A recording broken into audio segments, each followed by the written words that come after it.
c'est une belle occasion en tout cas.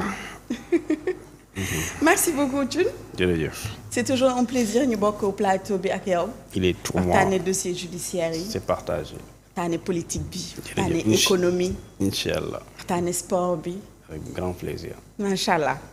Alors très rapidement nous allons rentrer dans le vif du sujet Thioune je pense que mën nañu épuiser d'abord les dossiers judiciaires waxtaane le cas de l'ancien ministre Mansour Faye actuel Thioune je pense que mën nañu épuiser d'abord les dossiers judiciaires waxtaane le cas de l'ancien ministre Mansour Faye actuel maire bu. L'interdiction de sortie du territoire est une décision administrative. Mais une décision administrative visant à interdire un Sénégalais parce que dafa am lu ñu tuddee le droit constitutionnel daf ne dañuy reconnaître la libre circulation des Sénégalais des citoyens c'est-à-dire que nit ku ne am nga droit dem fu la neex c'est-à-dire ba pare la déclaration universelle des droits de l'homme article 9 daf ne les citoyens sont libres de circuler et de une loi supranationale c'est une déclaration universelle des droits de l'homme par exemple boobu reconnaître liberté boobu ak libre circulation boobu pour nga mën ko restreindre il faut mu am une décision valable une décision légale je veux dire mooy donc ça veut dire que soo bëggee suspendre ce droit là citoyen nga ne ko doo mën génn doo mën circuler librement alors il faut nga am lu dëgër loo xamante ni nit du ko dindi mooy une base juridique mooy l'interdiction elle se fonde sur quoi c'est-à-dire elle doit se fonder sur 3 pour au moins 4 pour mu dagan su loolu bokkul loo ko def yaa ngi koy tooñ wala da nga koy jaay doole pour nga mën a tere nit mu génn ça peut émaner de l'autorité judiciaire et mooy procureur de la République wala juge d'instruction suite à un mandat d'arrêt ou bien à une lu ñu tuddee un mandat de recherche avis de recherche et cetera nga xamante ni yow danoo jàpp ne wala danoo am benn enquête bu la concerné mais loolu aussi soo ko teree mu génn da nga koy notifier l'interdiction de sortir du territoire. S'il n'y a pas de notification par écrit nga dem aéroport ñu ne la tu peux pas sortir du territoire national amul benn écrit parce qu'on dit que l'administration est écrite est-ce que ci loolu am na c'est-à-dire am na loo xam ni dëgër na pour interdire la nga bañ a génn. mais xam nga la notification du dara lu dul xamal la dara xamal la ne lii la. mooy ñu ne la sëñ bi da ngaa génn doo génn réew mi. mais loolu mooy informer la sa situation mais li la teree nga génn loolu mooy ëpp solo c'est ça la base légale donc pour justice mën la teree nga génn justice il faut que moom mu sukkandiku ci code pénal sénégalais au code de procédure pénale moom boo demee ci article 307 bi dafay wax loolu nga xamante ni il a le procureur de la République ou le juge d'instruction bi le dossier am na le pouvoir mu tere sénégalais mu génn wala nit mu génn réew mi bu fekkente ne jàpp na ne su génnee day daw wala su génnee dina am jafe-jafe justice dina am jafe-jafe pour mu def liggéeyam maanaam voyage bi wala sorte génn bi mun na constituer une entrave à la justice mu jàpp ne effectivement mun nga dem jamono jooju mais diggante bi nga voyagé mën na la soxla wala mu am un risque des risques élevés de fuite dans ce cas mën na ordonner à ce que ñu tereel nga génn mais mënul ne par exemple doo génn rek après doo génn déedéet mais pour mu dagan il faut nga appuyer ko ci code de procédure pénale mais day fekk aussi yow ki ngay tere mu nekk sous enquête wala son dossier nekk pendant nga xamante ne 12 jours au lendemain au jour le jour heure boo yeewoo justice mën na ko soxla léegi ñu éviter mu soxla ko fekk moom génn réew mi wala mu soxla ko fekk mënuñ ci jot wala ñu soxla ko fekk moom daw na loolu la ci jublu léegi malgré mesures préventives yooyu ngay jël il faut justifier ces mesures préventives par ce qu'on appelle une certaine légalité soit tu convoques le code de procédure pénale si c'est la justice léegi bu dee c'est le ministre de l'Intérieur ça c'est l'autorité administrative pour des questions de sécurité sur des questions de tranquillité publique le ministre de l'Intérieur mën na tere nit bu génn réew mi d'accord ba pare invoquer le code de sécurité publique boobu moo prévoir dal réew mi ak nit ñi nu ñuy nekkee ci jàmm bu ñu gisee ne y a une menace qui pèse sur la sécurité publique wala ñu gis ne sur la tranquillité wala nit ñi ordre public bi wala ñu gis ne yow boo génnee réew mi mën nga def lëkkaloo ay yeneen nit pour ñu dindi fi ay fitna dans ce cas le ministre de l'Intérieur en tant qu'autorité n'est-ce pas politique et administrative il peut ordonner à ce que ñu tere la nga génn réew mi léegi bu dee génn réew mi également mun nañ la tere le code des douanes ça c'est les douanes sénégalaises mën nañ la tere nga génn réew mi bu fekkente ni dañoo jàpp ne dañoo am contentieux ak yow ci wàllum li ñuy tuddee douane ay yaa ngi indi bagage respecté frais de douane doo fay et cetera ñu ne la yow mënoo génne réew mi et loolu douanier bi mënu ko def lu dul day convoquer le code des douanes léegi si c'est également beneen côté par exemple waa impôt et domaine l'administration fiscale peut interdire à des Sénégalais ou étrangers de sortir du territoire national il suffit juste ñu def benn opposition à l'aéroport pour nga génn mais kooku su koy def aussi il le fait avec le code des impôts le code général des collectivités des impôts plutôt pas des collectivités territoriales le code général des impôts léegi nag su boobaa noonu mooy li nga xam ne mooy cëslaay mën nga tere waaye heure boo teree da nga indi code parce que pour nga indi code loolu moo lay permettre li constitution bi maye fële nga mën ko justifier parce que ci loi bi dañ ne ci constitution Sénégal da ngay faral ñu naan la les lois les libertés et les droits s'exercent dans des conditions prévues par la loi laquelle loi c'est le code léegi nag soo ne léegi am nga droit dem fu la neex wax wëy fecc am na foo xamante ne amoo droit wax fa te pourtant am nga droit dem fu la neex tey am nga droit dem fu la neex ci réew mi mais amoo droit tey boo ñëwee ci palais bi amoo droit traverser palais bokkul Sénégal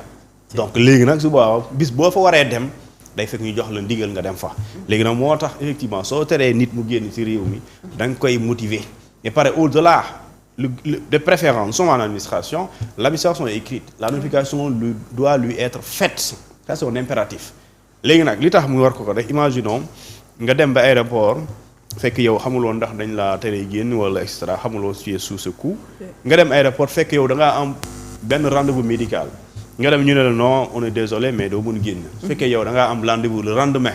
mais loolu état dafa lay causer préjudice parce que yow lan moo la wóor ne sa état de santé ba wala li nga waroon lijjanti biti réew lan moo la wóor ne jour boobu bu sottiwu le lendemain doo yàqale lu jeex léegi su boobaa bu ñu la teree nga génn ku lay yàqal ku lay fay dommage boobu. c'est ça c'est la question que je voulais poser est-ce que dans ce cas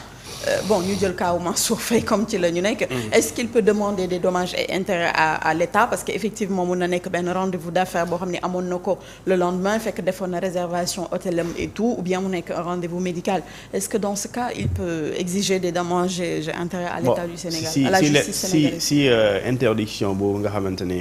à la limite la Cour suprême lu mu tranché mooy elle est tout sans fondement juridique amul fondewul ci benn légalité ça veut dire que donc Mansour Faye dañ ko tooñ en principe loolu lay tekki ça veut dire que donc il a subi un préjudice léegi moom rek moo mën a xayma moom moo xam loolu mu doon uti lan la ak loolu lu mu doon uti aussi lan la ci waroon gagner lan la ci waroon am xam préjudice bi fu mu en ce sens maintenant mën nga évaluer les préjudices bi nga xamante ni moom nga subir suite à une interdiction de sortir du territoire et fort de cela bu la neexee nga attaquer ñi nga xamante ñoom ñooy l'autorité qui a pris une décision pour toi c'est une décision arbitraire parce que à la limite amul base légale te loolu suñ koy def par exemple gis nga la notification kooku c'est une obligation ñi nga Sénégalais boo amee droit dara nga dem ñu ne la tey mënul nekk ki la ko tere daf la war a wax lu tax c'est pas vraiment un débat parce que c'est un fondement administratif man c'est un droit am naa droit sama pièce d'identité bu réeree ñu ne ma demal nga defal duplicata su ma demee ci commissariat bi ñi koy defee ma tàmm ñi xamante 8 heures la ñuy def mercredi su ma demee ñu ne ma tey amul dañ ma war a wax lu tax ñu doon amul rek demal non parce que yow tu es obligé de me notifier le pourquoi normalement da doon am lu tax amul tey c'est un droit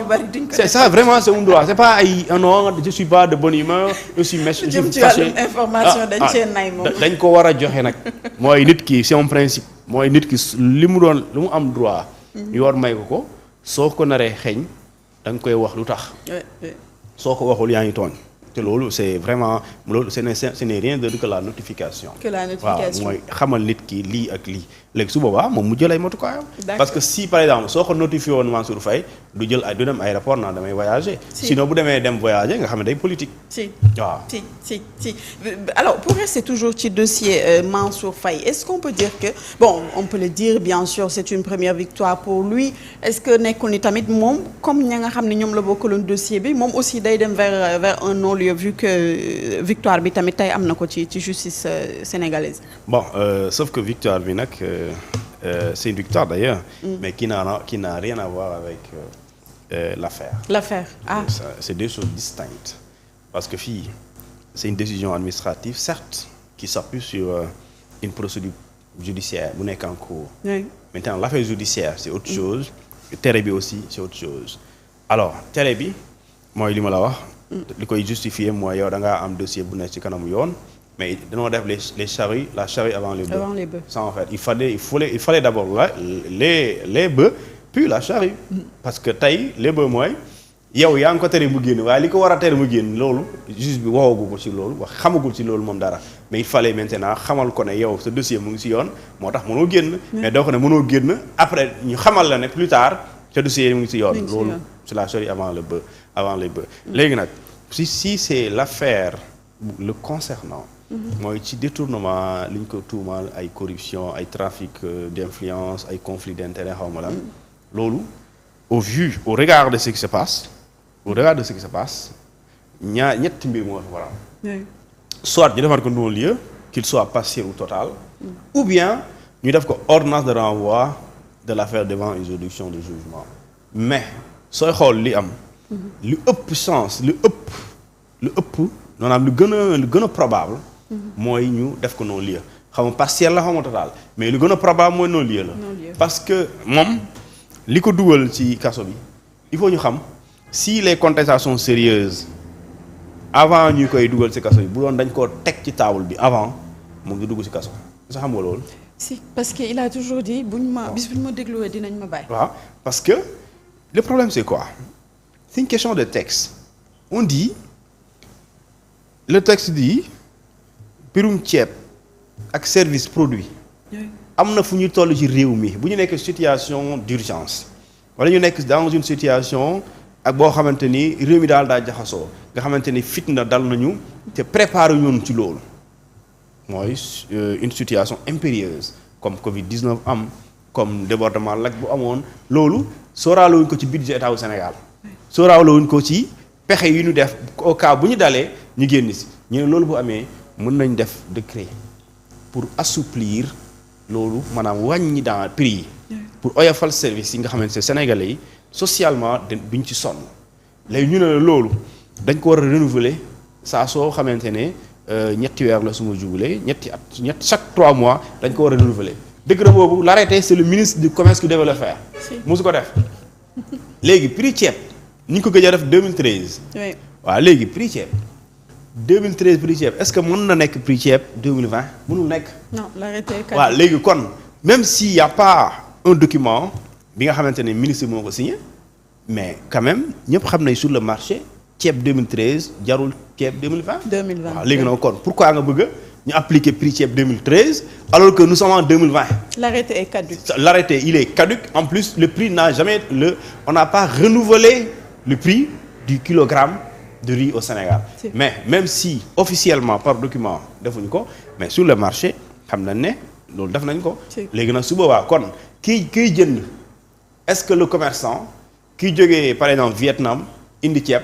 est-ce que day ñëw tenir compte du prix du riz en 2013 comme ni ñu ko doon jëndee sachant que non loolu mënul nekk. donc parce que non seulement le producteur de riz yokk na ko mais yow l'importateur doo ci nangu parce que tu vas pas importer du riz ba pare di ko jaay à perte. léegi su boobaa kon boo koy jaay état da ngay tenir compte de l'évolution du marché mondial ça c'est une réalité c'est pas le Sénégal qui fixe le prix du riz le Sénégal fixe le prix du riz en fonction de la réalité du marché. Donc loolu léegi nag su fekkee da nga sukkandiku ci loolu Mansour Faye kon dans ce cas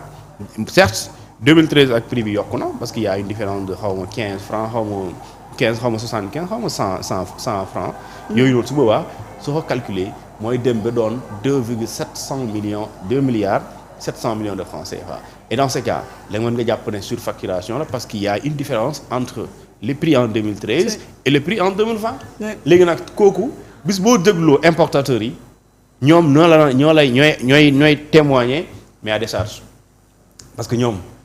xam nañ ne lu ñu doon jëndee ceeb 2013 bokkul ak nu ñu koy jëndee 2020. 2020 oui. benn soo defee micro-trottoir Sénégalais yi dem marché ñu doon dem marché 2013 xam nañ ne ñu doon jëndee ak 2013 ak 2020 wute na est-ce que daa wàññeekul daa yokk. léegi nag soo laajee aussi le ministre en question mi nga xam ne moom yoon moo xam ne da nga war a renouveler en plus il y a un décret de Macky Sall en 2020 sur Covid 19 nga xam ne décret boobu moo tijji baal bi nag loolu mooy dëgg. décret bi moo ne bàyyi leen yoon bu gudd bi ngeen di jaar maanaam teggi leen les procédures mais les règles transparentes dañu koy respecter mais yu gudd yi ngay ay marché di appel d'offre boo xamante day durer ay weer. loolu da ngeen koy teggi parce que situation bu ñu ne mënuñu permettre di engager ay procédures yu gudd. léegi Macky le décret a assoupli toutes ces procédures là pour ñu gàttal ko léegi en les assouplissant tekkiwul ne alors doo ko def dans li ñuy tuddee dans la transparence maintenant aussi mooy kon mën nga def Fama day jaay ceeb mën nga contacter Fama mu indi mu jaay la mais day respecter prix bi mais aussi dafa war a nekk lu transparent